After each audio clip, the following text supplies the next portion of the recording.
and welcome to Caspersight. How the devil are you, mate? Hey? How the devil are you on this lovely Thursday?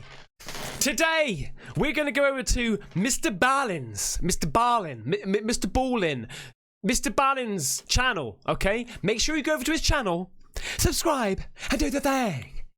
And this video is called Top 3 Stories That Sound Fake, but are 100% real, okay? 3 top stories that sound fake, but are 100% real. Mate, this sounds bloody good, okay? Sounds fake, but I bet they're real. Without further ado, dilly day. Let's do this. Shh. Sometimes the truth is stranger than fiction, and today we're going to look at 3 stories that demonstrate that. But before we get into today's stories, if you're a fan of the strange, dark, and mysterious delivered in story format, then you come to the right channel because that's all we do, and we upload 2 or 3 times every week.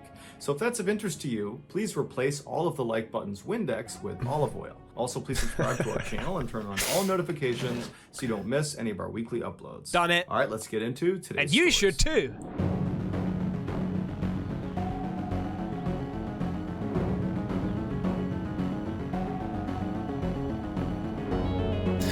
A father's love. In January of 2015, a 27-year-old Texas man named George Pickering Texas. Yeah. Try another. III suffered a massive stroke. He was immediately admitted to a hospital where he was put on life support, and then doctors delivered some bad news to his family. It would turn out George was brain dead, and they advised the family that realistically they should consider pulling George off of life support because it wasn't going to do him any good. George's family was totally devastated by this news. In fact, George's father was so upset he just left the hospital altogether. And so in his father's absence, George's mother and brother wound up talking to doctors and saying that yes, we are prepared to pull George off of life support. After they consented, that's fucking heartbreaking, mate. It's bloody heartbreaking. To have this done, they put George on an organ donor list and then began making funeral plans. When George's father came back to the hospital later that day and found out his family had consented to have George pulled from life support, he was furious. He did not believe his son was just totally brain dead and there was no hope. He felt like they should at least try to give him a little bit more time to potentially give them a signal that he was okay. But George's mother and brother told George's father that they had spoken to the doctors and there was just no hope. Yeah, I know. I mean, it's easier said than done if you're in that position, but like, you would. I mean, my own son, daughter, fucking wife. Man, you just try everything, right? Everything you would try. There was no reason to delay this process. It was time. But George's father was totally not having it. He stormed out of the room and he found the doctors and he demanded they keep his son on life support just a little bit longer. But the doctors told him there really is no reason to do that. And in fact, all you're doing is jeopardizing the people that need his organs, that are waiting for this organ transplant. And so really what we need to do is actually expedite taking him off of life support because that's the best thing to do right now. George's father was so upset, totally distraught. He ran back to his son's room. He laid over his son. Oh, fucking hell, man. This is going to make me tear up, mate. This is going to make me tear up. And he just held his hands. Oh, fucking hell. And stared at him and just prayed that his son would give him some sign that he was actually not brain dead, but his son didn't.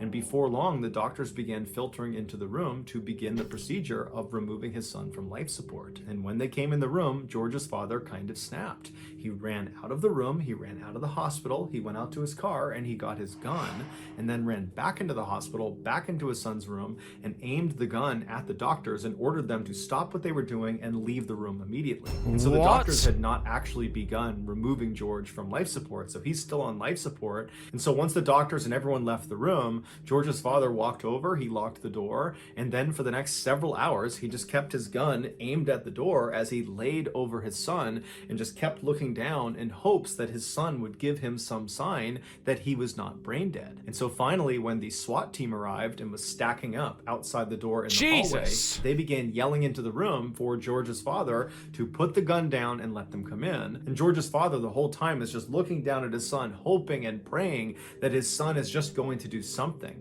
And right as the SWAT team kicks in the door and comes into the room, George's father had reached down and grabbed his son's hand, and his son, oh my God, man, squeezed his hand back.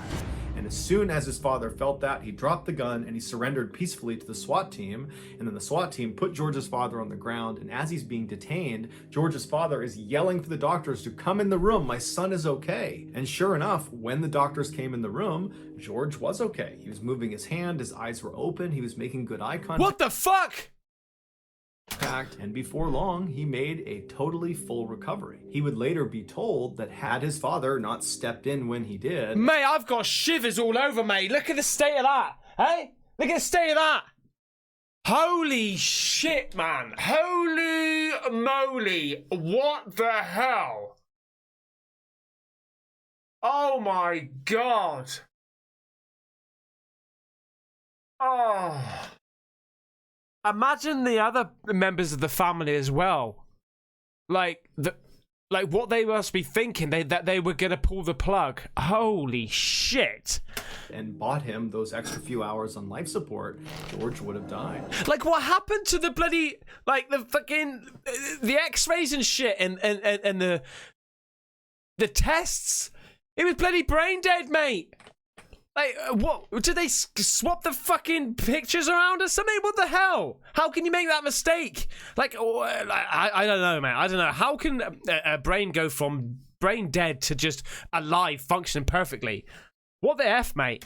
As for George's father, he was ultimately sentenced to 10 months in prison. What the mate, well, okay, I bet, do you know what? I bet he says, do you know what? I'll do 10 months. At least my son's alive. Fucking hell. 10 months? For his aggravated assault with a deadly weapon, but he and the rest of his family think what he did was certainly worth going to prison. I think, like, the judge should have done it.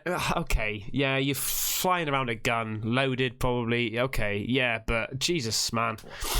Wow! In 1959, Ronald McNair was a very gifted 9-year-old African-American boy living in South Carolina. While he was good at virtually everything he tried, from music to athletics to schoolwork, the only thing that ever really grabbed his attention was outer space. And so as a 9-year-old child, he made the decision that one day he was going to become an astronaut. But he had no idea how to become an astronaut. And so he decided... So he built a rocket and just fucking flew up there on his own. There you go. I'm a bloody astronaut, mate. Deal with it. The first thing he would do would be to go to his library and take out some books on NASA, the very famous organization that sends American astronauts to space. However, there was an issue with his plan. This library only served white patrons. It was a segregated library. Ronald knew this, but he figured, you know what, I'm a polite kid, I can get in there and get out before anybody notices me. But as soon as he walked into that library, everybody in there, who were all white, just stared at Ronald. Ronald could feel it, but he just kept his head down and he walked through the... Hell, am I right in thinking he wasn't allowed in because he was black? Like, what fucking year? What year is this? Did they even have book? Like, what the fuck? Jesus, man, that's terrible. What the hell? This world can be fucked up, mate. This world could be fucked up.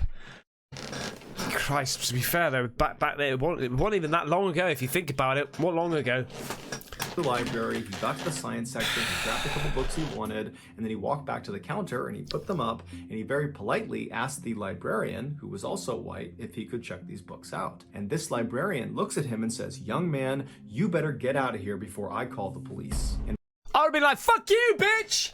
I write my own fucking books." Ronald, at this point, looks up at the librarian and thinks for a second, and then just hops up onto her counter and sits there and says, "Okay, I'll wait for the police." The librarian was totally outraged and would call the police and would call Ronald's mother. And before long, the police did show up, and it was 2 white guys. They come inside, and this librarian runs over to them, and she's talking to them, and she's pointing back over at Ronald, gesticulating that very clearly Ronald is the issue. That's why you've been called here. And the officers would be just totally annoyed by this librarian, and they would say to her, "Why don't you just let the kid take the books out?" Yeah. And the librarian was totally offended at this and began defending her decision to call the police instead of letting him take the books out. And as she's defending herself, what's she gonna say? Oh, well, because he's black and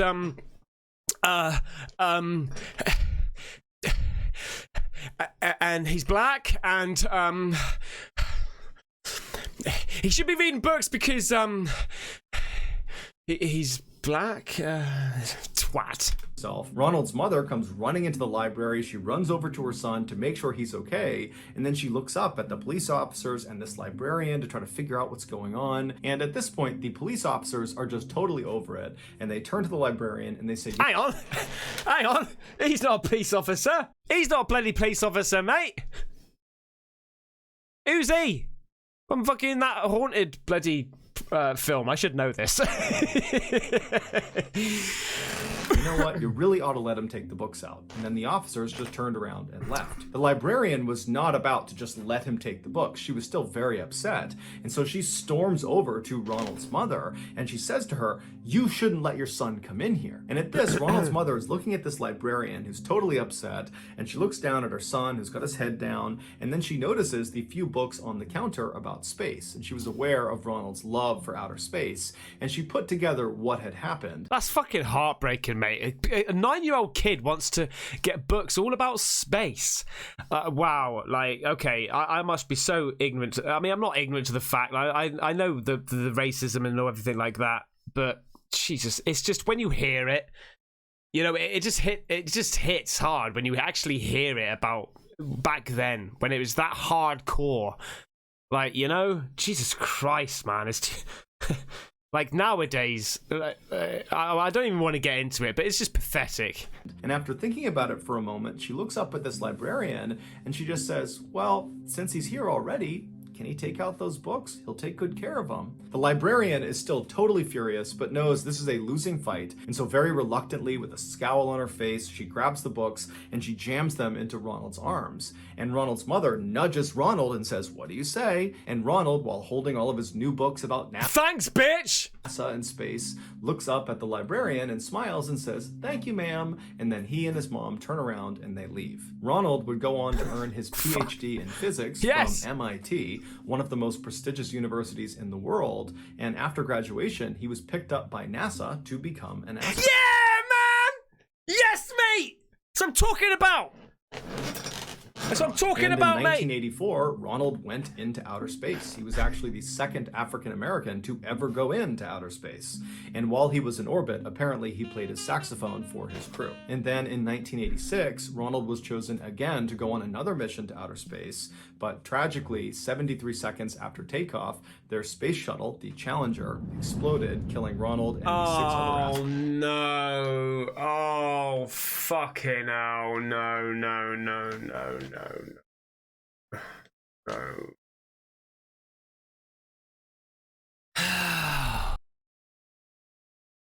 Astronauts on board. Following his death, the library in South Carolina that had tried to turn Ronald away for go burnt down his skin color renamed themselves the Ronald McNair Life History Center. Okay. It's the least you can fucking do. Smoke. The United States formally entered World War II in December of 1941 following the surprise attack on Pearl Harbor in Hawaii by the Japanese. Roughly 6 months later, a 21-year-old Alabama native named Henry Irwin joined the Army Reserve. After nearly 2 years of additional military training, Henry was made into a radio operator and was assigned to a B-29 bomber. A B-29 bomber is this huge aircraft whose sole purpose is to drop bombs. Really? Clues in the title. And so in February of 1945, Henry and his B-29 bomber unit were sent to the Pacific to do just that, drop bombs on the Japanese. 2 months after arriving, Henry's B-29 was tasked with being the lead bomber in a group attack on a Japanese chemical facility located about 125 miles north of Tokyo. Aside from just operating his radio inside of the B-29, occasionally Henry's job was to organize the other planes in the attack when their B-29 was the lead attacker. And so the way he would do this was by dropping a series of smoke bombs out of his plane, and then once they touched the ground and all the smoke was coming up, he would hop on his radio and communicate with the other pilots in his sortie and tell them to organize themselves off of this visual reference point on the ground. He would basically have them fly to certain positions relative to the smoke cloud. And so once all the pilots had been organized into proper formation, they would continue to their target and commence their bombing raid. plane. For this mission, Henry was in his typical position right behind the front turret gun towards the front of the plane. When his pilot told him to start dropping smoke bombs, Henry did as he was told. And so he pulled the lever, which opened up a chute on the I love all the sound effects that he does. bottom of the plane, and all these smoke bombs began tumbling out of it.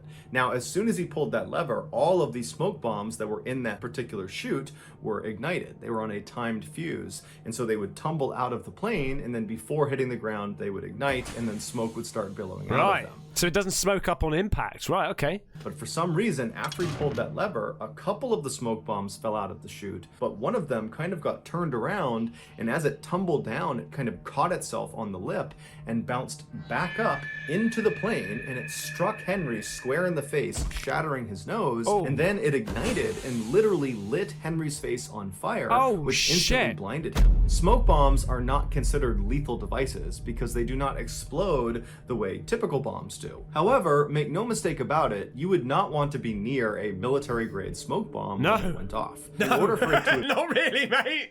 Not really. emit that very thick and long-lasting smoke that it does, the smoke bomb ignites a chemical fire within itself that burns extremely hot. Yeah. And so when the smoke bomb came back inside the plane and ignited right in front of Henry, those chemicals landed on his face. And so that's why he caught on fire. And if that wasn't bad enough, the smoke bomb also filled the plane completely with smoke, making it impossible for the pilots to see anything. Yeah. Despite his burning, shattered face, all Henry could think about was if he didn't get this smoke bomb off the plane in the next few seconds, they were all going to crash and die. So instead of trying to put out his burning face, Henry began feeling around on the ground for the smoke bomb, which again is basically like a fireball. And when he found it, he pulled it into his chest, trying to smother it as best as he could. And while his body completely engulfed in flames, Henry began low crawling his way towards the front of the plane, where he knew just by touch there was going to be a window. Maximum hero, please!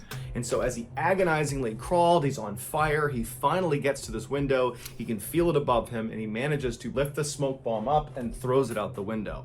And then afterwards, he collapses on the ground and he passes out completely on fire, fully expecting to die. A few seconds later, the smoke inside of the plane cleared because now the smoke bomb was gone, and the pilot, who had put the plane on autopilot but did have to drop significantly in altitude because they were starting to stall, finally could see again and saw they were about 300 feet from hitting the water. And so he was able That's only 91.5 meters. to pull back and get them out of their dive, and he narrowly escaped crashing into the water, and he turned around and began flying back to base. On this return trip, the crew, who were unhurt, began assessing the damage, and they saw Henry on fire on the side of the plane, and so they rushed over and they put him out with a fire extinguisher, expecting him to be dead, but to their shock and horror, he was still alive. What? They gave him morphine for his pain and expected him to die any moment, but Henry didn't die. Instead, he was very cheerful on the flight all the way back to base, and he would ask each of his crew members if they were okay, and they would all say, "Yeah, I'm just fine. It's really you who we're concerned about." When the pilot finally landed back at Are you okay? Fucking face melting off and shit, mate. base, Henry's body had stiffened up so dramatically from being on fire that the doctors couldn't actually get him out of the plane's side door, and so they had to dismantle It was fucking charcoal. the side of the plane to get Henry out. And so the doctors fully expected Henry was going to die basically any moment from his horrible wounds, but since he hadn't yet, they did everything they could to try to save him. They put him through dozens of surgeries, including one where they would try to remove the chemical flecks from the smoke bomb that had embedded in his eyes. And since these chemicals combusted as soon as they made contact with oxygen, every time they pulled out one of these flecks, it would burst into flames and very painfully burn Henry's eyes a little bit more, while Henry was undergoing all Mate, that's tough, man. Jeez. Oh, mate. God. these surgeries. The rest of his B-29 crew immediately went to their commanding officer and said, "You have to put Henry in for the Medal of Honor." The Medal of Honor is the highest award you can achieve in the US military. After the commanding officer heard the story of what Henry had done, he agreed, and in record time, he got the paperwork processed and got Henry approved for this award. But there were no actual physical medals of honor on the island to actually present to Henry, and the officers and the rest of his crew were worried Henry would die before the actual medal was shipped out to the island to be given to him. And so the only... Like, I just can't get over the fact that he didn't die from those burns, like, because you go into cardiac arrest, don't you, if you're burned, the plasma from your blood goes to the surface into the wounds, like that's the watery stuff, like, you know, when you get a blister, that's plasma from your blood. And so what happens is the plasma comes out of your blood becomes super thick, and then of course it goes into your, like, your heart can't pump through because it's too thick, and you go into cardiac arrest and die. Like, what happened there? Why didn't that happen? That's crazy. Medal of Honor that was on this island was inside of a museum behind a glass case. And so one of the officers in Henry's crew went into the museum, shattered the case, took the display Medal of Honor, and rushed to Henry's bedside and put it around his neck. And then after that, somehow, Henry just didn't die. After dozens and dozens of surgeries, Henry actually regained sight in one of his eyes and regained the use of most of his body. Henry would later be asked in an interview what it was like to do this very heroic thing that he did.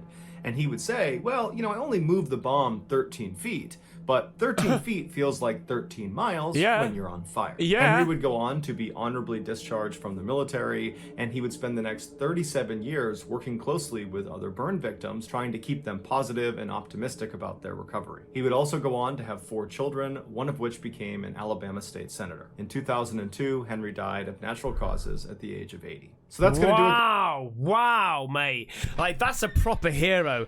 I mean, like, yeah, you got superheroes, Batman, Superman, all that, like, but I've always said, mate, the real heroes are the people in the forces, like, you know, the doctors, the nurses, the fucking, you know, the police force, the army, the navy, like, those are the real heroes. These are the people that are saving lives day in, day out, protecting the countries and all that sort of stuff, mate. That's a big shout out to those heroes, mate. You know who you are. You know who you bloody are. If you're in the bloody army, navy, military, police force, right, doctors, nurses, and whatever, mate. Do you know what I mean? You know what I mean? Put it in the comment. Put it in the comment. I'm going to give you hearts. I'm going to give you hearts. Maximum hearts, please, mate. All right? If you got something out of today's episode and you haven't done this already, please replace all of the like button's Windex with olive oil. Also, please subscribe to our channel. I love the way he says that, so sort of like chill. Please, with olive oil. Yeah, today with olive oil. There you go, mate. That was Mr. Balling. Okay? That was so damn good. So damn good, man. Okay, like, if you liked it, please leave a little like. And if you're new to the channel, or if you haven't subscribed yet, like, you keep on watching, you haven't subscribed yet, do the thing. All right? And I'll see you on the next one. Take care. Bye-bye.